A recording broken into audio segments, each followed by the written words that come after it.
Hello my fabulous lot, it's Mega Gran here again, bringing you another episode from Vintage Beast's Patreon server, Vintagecraft. This is Series 4. Well, after I left you in the last episode, I went on a little look around, and then I couldn't find my bed. So I came back and I decided I needed a big pillar with torches on it so I could find my way back in future. Then I decided to set up my Nether Portal. I knew it would be safer than my last spawn in the Nether because that was in a basalt delta. And a new spawn wasn't, so that should be okay. So in I went with a little bit of trepidation, I mustn't lie, and just hoped I wasn't central above a great big lava lake. But as I found out, it was fine. Although there was a lot of lava, but thankfully it wasn't flowing towards me. But it was right in front of my portal, so I'd have to watch out for that. I'd have to sort that out.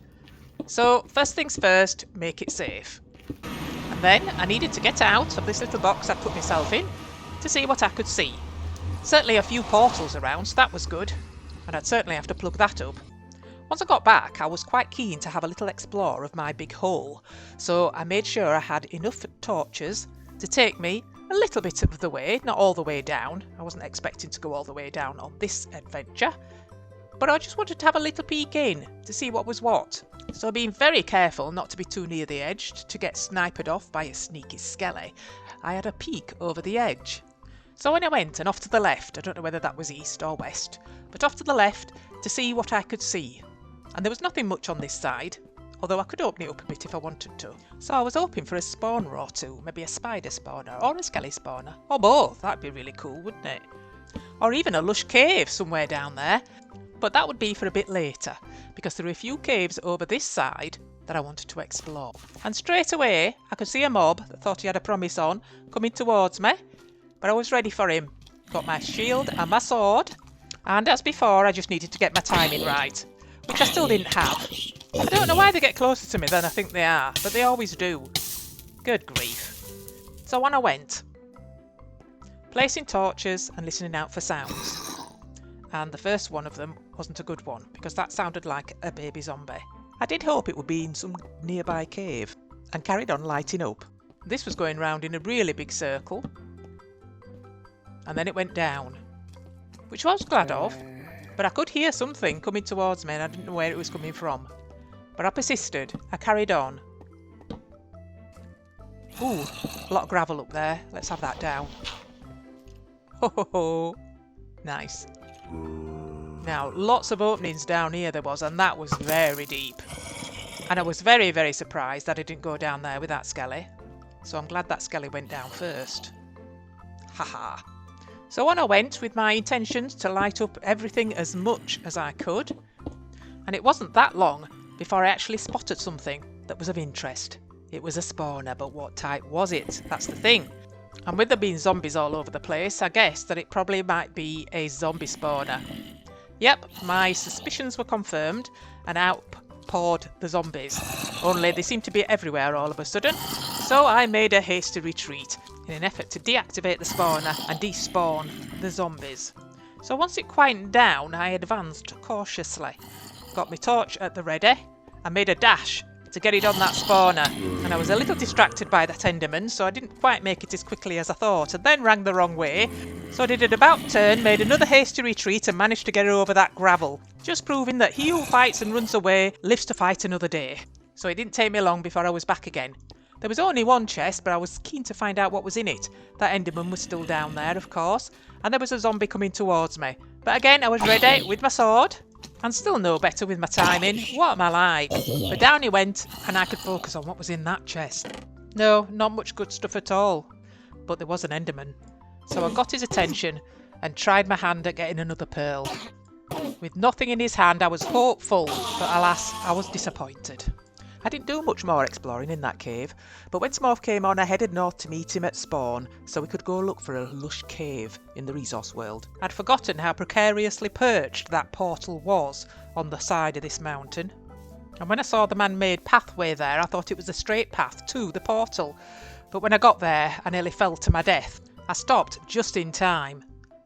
Good grief. So I spent the next few seconds glued to the blocks that surrounded the side of this mountain in the hope that I would actually get to the portal before I plummeted to my death. Oh my goodness me, it was just hanging there, attached to one block. I couldn't even put down any blocks to make it safe for anybody else. And I know of a few people that have fallen victim to its precarious position. Well, I couldn't do anything about it except get myself safely through, which I did. And as I waited, I marvelled at this wondrous thing that was our hub. Awesome. Smorph arrived, and as he gave me a friendly love tap, I gave him a retaliatory smack in the face, like you do when you're playing non-stop tag.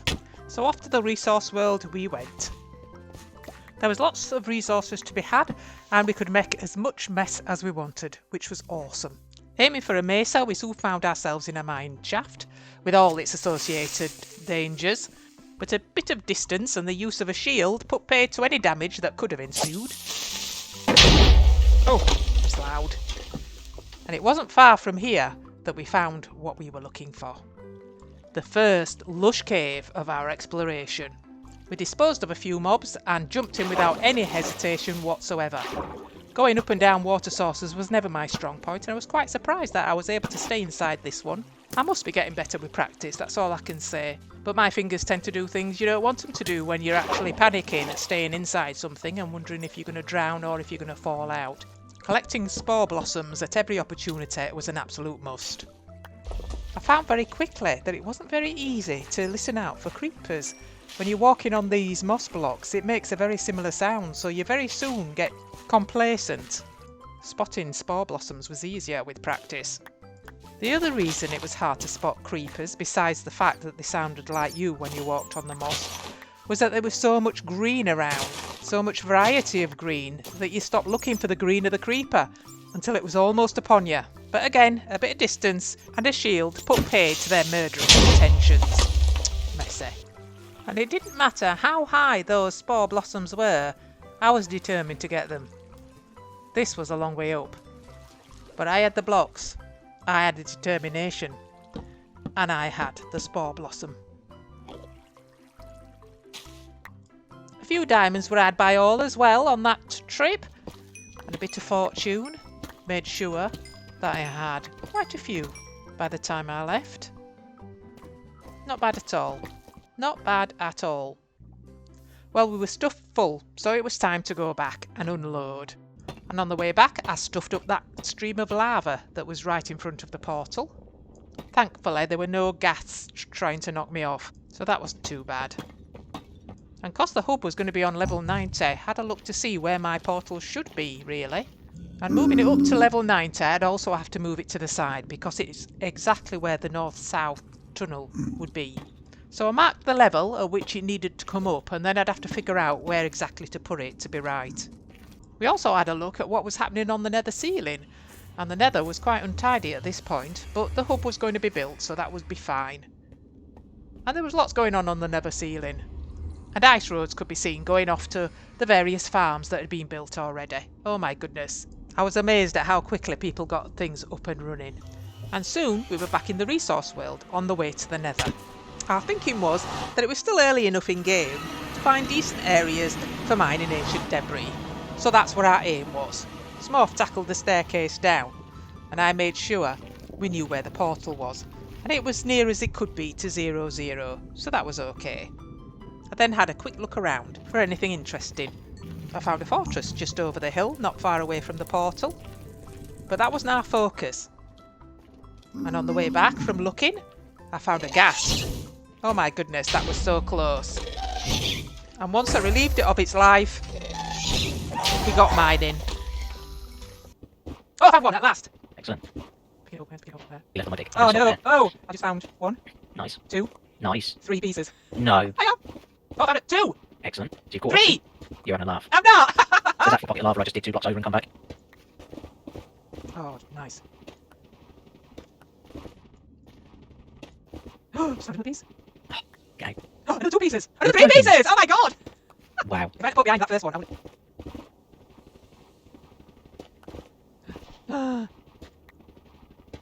Around half an hour of digging, I had 17 pieces. I was well chuffed, and it was time to go home. Nice. Obviously, back home, I was keen to get them in the furnace and smelted into netherite scraps. And that seemed so much easier to get than I remember. So, I got my netherite scraps in there, I got my gold in there, and I got my netherite ingots out. It's amazing how this feels like a pivotal moment in the game when you get your netherite armour. You feel sort of, not invincible, but way, way more protected.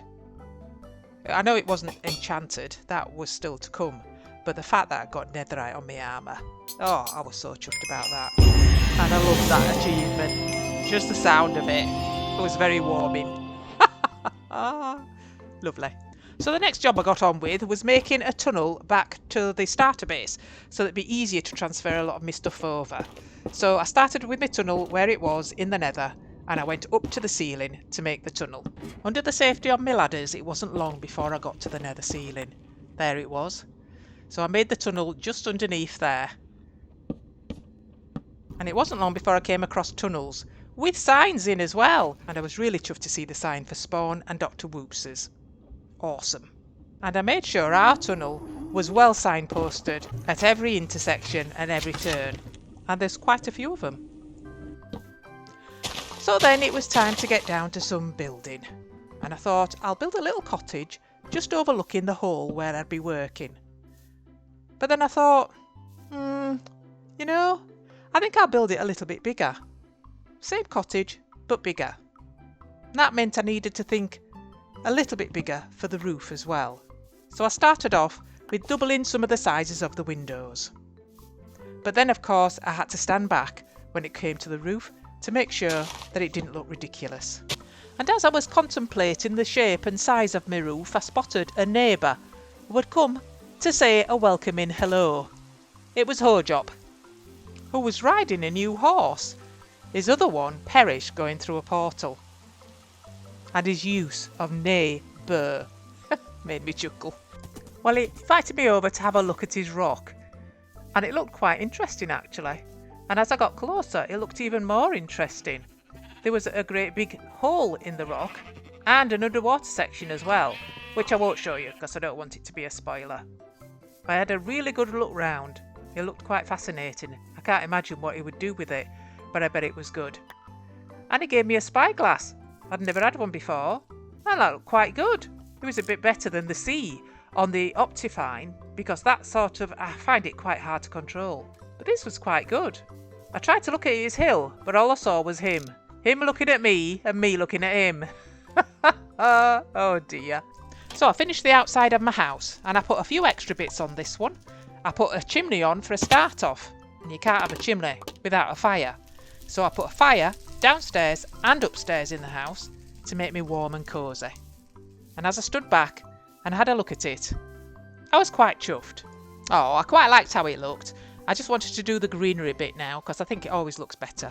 And I always like to use the dead bushes because it makes it look like it is a proper plant growing out of the ground. I'd have to leave the rest of the outside till later because I wanted to start work on my hole. And it wasn't long before I was able to move all my stuff inside into the chests I'd made in the basement. I still had the inside to decorate though. Not very good with inside details, I must admit. I need to practice that a lot more. I need to look around at what other people are doing and what they're using. Because some people do fantastic interiors. They make them so interesting and they squash so much in.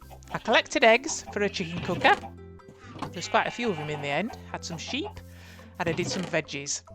And I just had another couple of jobs to do before I could start working on my hole. I was dying to get to it. But first things first. I asked Smorph to check out where I decided to put my nether portal, just to make sure I wasn't making a mistake. And my original ladders came right up through where the south tunnel was going to be. But where I was going to resite it was going to be okay. So I was quite chuffed with that. And I went through his portal to see where he'd decided to build. It was just north of my hole, and if you went right to the edge of the cliff where he was going to build, you could just see the smoke coming out of my little house and a little bit of the veggie patch just to the right of it. But I love where Smorph had chosen to build. It was nice when you got to the top, it was nice and flat. It had been covered with a lot of trees, but he'd chopped them all down to make space for his build. He had something in mind and I couldn't wait to see it developing. So I got my portal in the nether sorted. I lit it, I made sure it was connected properly, Then I got rid of my old one and made sure it was well signposted. So I just needed to think of a short tunnel design. The next job I wanted to do was get a couple of villagers from the starter base to where I am now. And that was going to be a big job.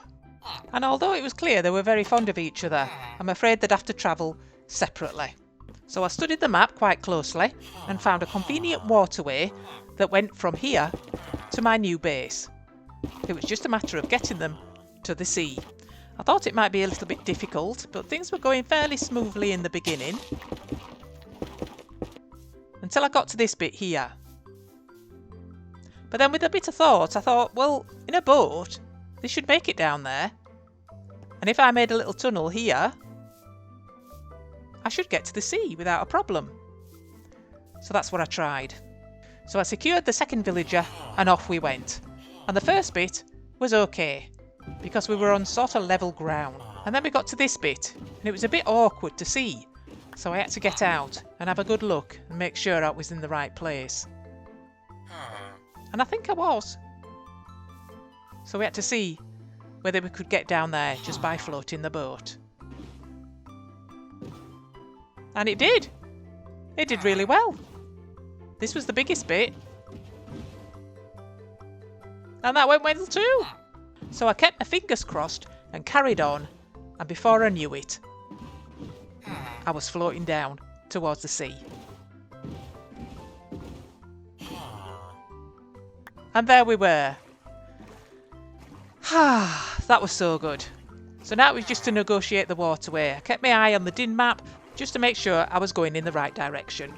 So if you remember the map, we started off at spawn A, we went over to B, which became our starter base, and then the waterway all the way back to C. And it was interesting to find out what people had built since I last came by. This was I think it was an iron farm and a mob farm, but those were up before. This was a new build, I hadn't seen this last time. A little dome with a little house on it. Looked like they were still building. Ooh, next to a shipwreck as well. That was fortunate. I couldn't see the sign from where I was in the boat though, so I don't know whose it was. The next one was an interesting little build as well. I quite liked that. Quite like the roof on it actually. I needed to go all the way around to try and find out whose it was. Right round the other side, I spotted a sign. I think it warranted me getting out the boat and having a look. There it was. Supplicaful, I think. I had a little sleep and was glad that nothing had got my villager in the night time, but it was very quick anyway, so that was fine. So got in the boat and off we went again. I'd seen that little greenhouse thing when I came over land, but I couldn't remember who it was, or did I know who it was at the time? I don't think there was a name actually. There's a nice long bridge here we could get under, so that was quite good, because some of the bridges are quite low. Here was another house that wasn't there when I last came by. I don't think so anyway. They looked quite interesting. I like the way that they mixed the brick and the cobblestone. Really good. And I think I could see some calcite on there as well. But I couldn't see a sign for this one. It was still in progress, obviously. We'll have to make sure we come back and see that. And then I saw a familiar sight. I was sure that was the ruined portal on my bit of land. And with all the things I was looking at on the way, I didn't think that took too long at all. That was quite a good journey. And I really didn't mind the thought of doing it all again with the second villager. And there was my little cottage, look. Awesome. I'll have to take that pillar down though. I don't think I need that now with the smoke coming out of my chimney. So I just needed to dig a little bit here. I know I should have prepared it before I went. But it was fine. Boated him right in, made sure he was secure, and I could get in and out, and I gave him a little bit more headroom as well.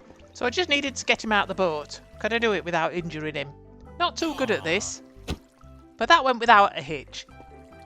And here came villager number 2, and that trip went without a hitch too. And they were obviously so glad to be reunited that he wasted no time in getting in the boat and having a little cuddle. I spied Hojop's parrot while I was taking a cow, so I could pair him up with the one that had spawned on my island. I met up with Tinaquin at the spawn shops, thought I might spend a few diamonds on a few books while I waited for her to show me her build.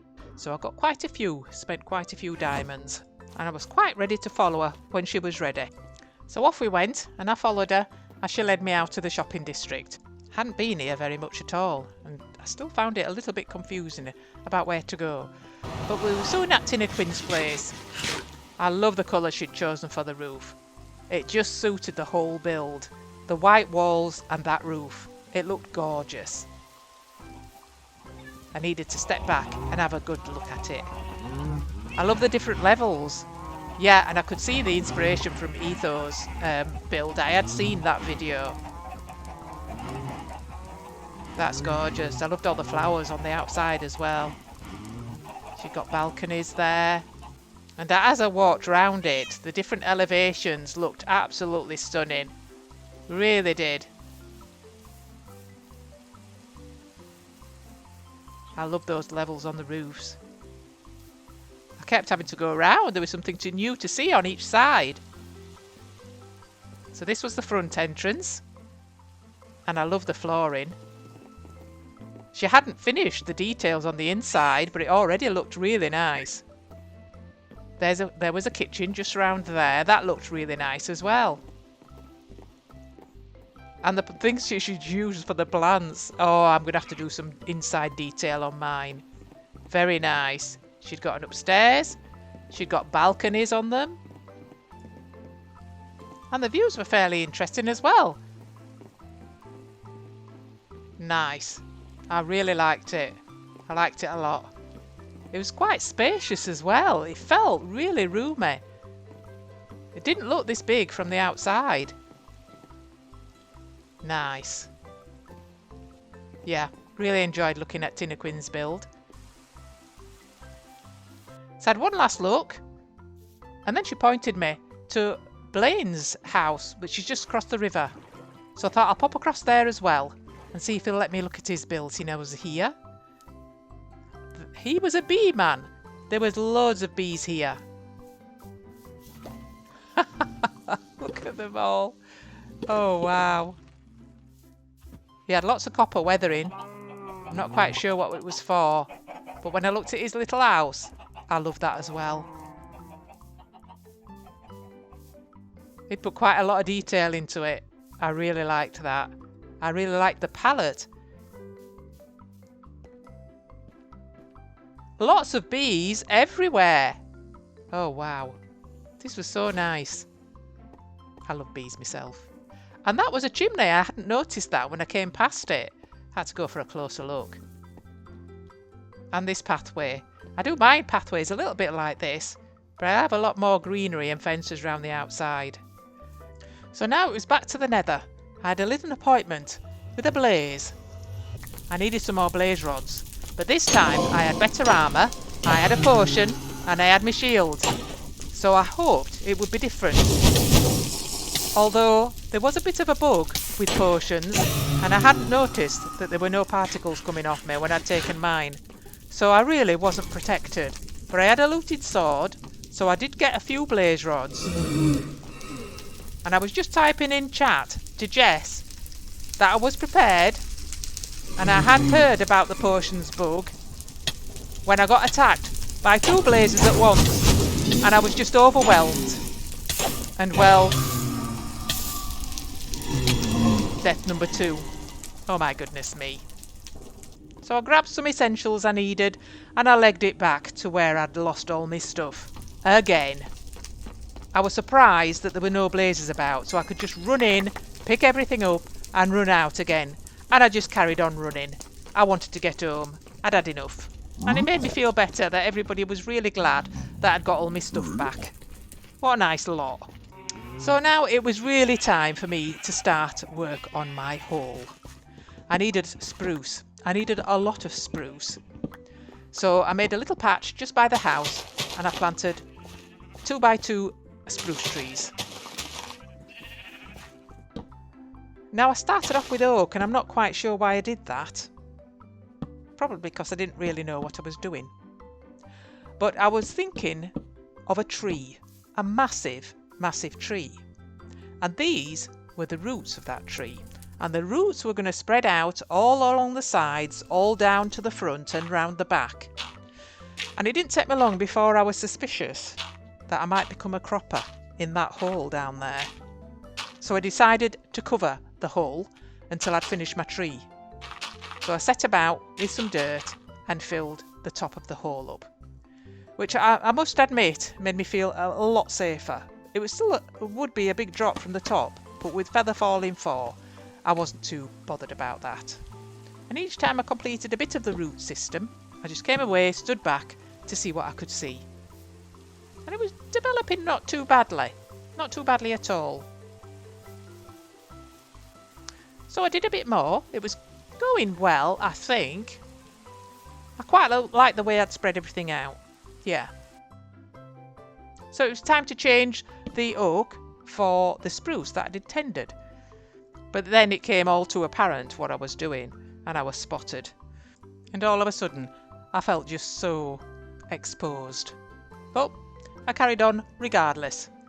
Now I had intended to wrap the spruce around the oak, but it came apparent quite early on that that would make them too thick. I got a bit of advice from Smorph about placement of some of the roots, because he really is a tree man.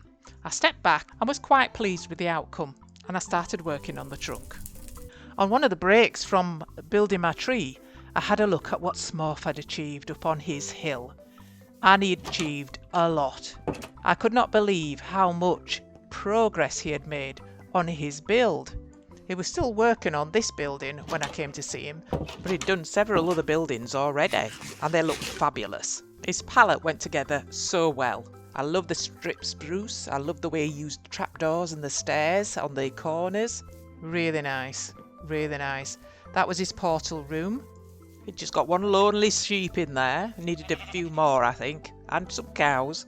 He'd have to come down and have some of mine. He had a lot of copper weathering, because he was using those for roofs on all his builds. His bee house. And his cactus farm over here. And then if we made our way down to the crane that was bringing up ores from his mine, you could just see some of the roots from my tree. So I was happy with the roots from my tree, but now I was having trouble with the trunk, and I thought I'd be having trouble with the branches as well. And discussed it with Smorph and Rascal, and got a pointer to Good Times with Scar, because he'd done some trees that were quite good. So I had a look at his video, and dirt was the way to go. So I had a good go with that, but I was still having trouble. I used some other types of visual aids as well, but they were just slowing me down. So in the end, I just got the spruce, I got on my tree, and just went with whatever felt right at the time. And using the spruce really helped, because I could see clearly what I was doing. I don't know why I didn't do this in the first place, because once I started, it really flowed. Except for when I wasn't actually flowing, I was really falling. Thank goodness for feather falling. So there was quite a lot of up and down in, but I didn't perish once. I did find an image of a willow tree on Pinterest, and it just gave me an idea of the flow of the branches and the low state of the tree. So I didn't want to copy it exactly, but it did give me some inspiration. So I carried on, changing the dirt for spruce, adding some more branches, stepping back, having a look, coming back to it, adding a bit more, and I really got into the flow of it. And the best advice I could have had was from Smorph, when he said just get the spruce and just do it. You just got to do it. And he was right. The more I did it, the more it flowed. And I eventually got to the stage where I was quite happy with how it was developing. And my confidence was growing, and I was quite enjoying it. I like the structure. I like the openness of it. There'd be a lot of smaller branches in between, of course, but these were the main thick branches. And after all, when I start putting the leaves on, you won't actually see these branches. They're there to give it structure. They're there to give it some of the shape, but a lot of the shapes will be the smaller branches in between. So that's about it for this episode. In the next episode, you'll get to see how I get on with putting the leaves on, as well as seeing how other people are getting on with their builds. So take care everybody, and I'll see you in the next episode. Bye bye!